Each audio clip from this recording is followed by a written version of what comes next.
pero lo que no puede hacer el Congreso de la República es desatender esta disposición que el Poder Judicial ha emitido. Doctor Urbina, ¿qué tal? Buenas noches, bienvenido a Exitosa.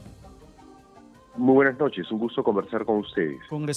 Doctor Urbina, perdón. A ver, un poco contextualizando otra vez para la población. El Poder Judicial da medida cautelar en parte a favor de los integrantes de la Junta Nacional de Justicia, ordenando al Parlamento que paralice el proceso de remoción que sobre ellos pesa y que mañana se iba a determinar en el Parlamento. En un debate. En un debate. El Parlamento acuerda en Junta de Portavoces continuar con el proceso porque se amparan en una resolución del Tribunal Constitucional que en esas facultades excluyentes del Parlamento nada ni nadie puede interferir. ¿Cuál es su opinión técnica al respecto? ¿Qué tiene que pasar mañana tras este fallo del Poder Judicial? Y sumado a ello, por favor, abogado, la Junta Nacional de Justicia ha emitido un comunicado diciendo que va a acatar lo que ha dicho el Poder Judicial y mañana no se va a presentar. El Congreso va a hacer un debate, pero sin las personas acusadas presentes.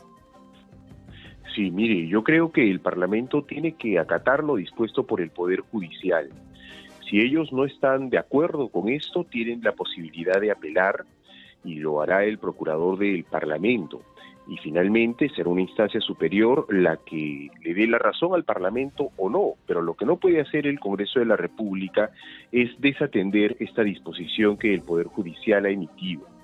Es cierto que hay una sentencia que el Tribunal Constitucional dio justamente por el caso del Defensor del Pueblo, pero allí lo que sostiene el tribunal es que las cuestiones políticas no justiciables no pueden ser materia de una acción de amparo, un habeas corpus, el pronunciamiento del Poder Judicial, pero no así los derechos fundamentales que tienen todos los ciudadanos. Exitosa. Eso sí.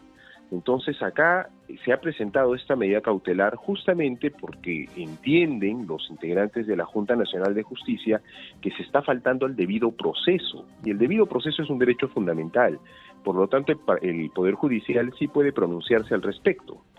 Entonces, mañana el Congreso el Congreso tendría que tomar una decisión básicamente sobre qué base. ¿Sobre el fallo del Tribunal Constitucional o sobre una conducta política responsable?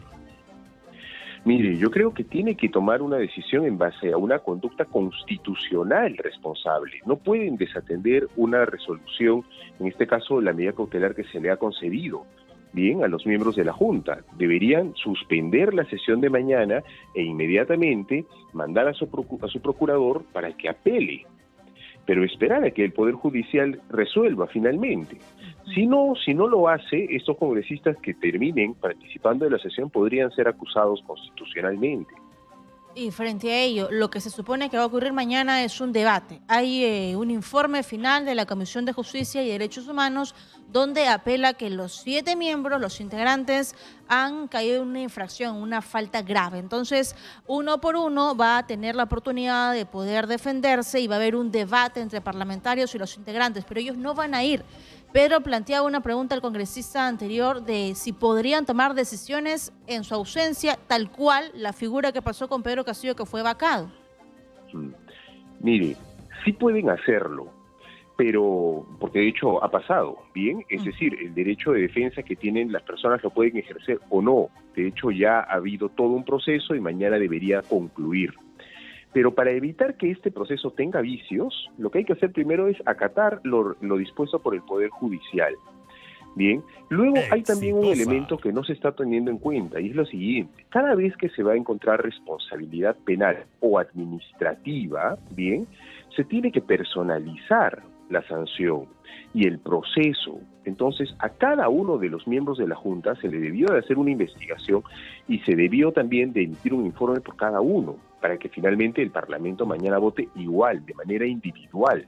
No pueden votar para una sanción a todos en conjunto, tienen que individualizar necesariamente la sanción. Claro, se dijo que se va justamente a individualizar ese proceso para el día de mañana, pero el derecho a la defensa, ¿cómo podría darse en un proceso donde el Poder Judicial ya dictó medida cautelar a favor de los procesados, pero que el Congreso se niega a acatarla? ¿Se rompe el equilibrio de poderes con esta postura del Poder Judicial o del Congreso de la República? Mire, si el Congreso finalmente no acata lo dispuesto por el Poder Judicial, claramente estarían vulnerando una facultad que tiene el Poder Judicial, que es un poder del Estado también. Por eso deberían de acatarlo, ¿no? Y finalmente presentar una apelación si no están de acuerdo con lo resuelto por el Poder Judicial. O sea, los caminos están. Lo que uno no puede hacer es decir, bueno, yo no estoy de acuerdo, no hago caso. Hago lo que quiero. Sino esto que es la ley de la selva y menos aún el Parlamento de la República, ¿no? Sin embargo, esto ya pasó con la elección del defensor del pueblo. Recordemos que se pidió, por favor, una acción de amparo para detener la elección del defensor del pueblo y el Congreso continuó. Y fue elegido Josué Gutiérrez, que era candidato del partido político Perú Libre. Y está continuando con sus funciones. Sí, pero vea, ahí la situación fue distinta por lo siguiente. En la elección del defensor del pueblo, más allá de si uno esté de acuerdo o no con el señor Gutiérrez, bien, es que allí no había una vulneración a algún derecho fundamental.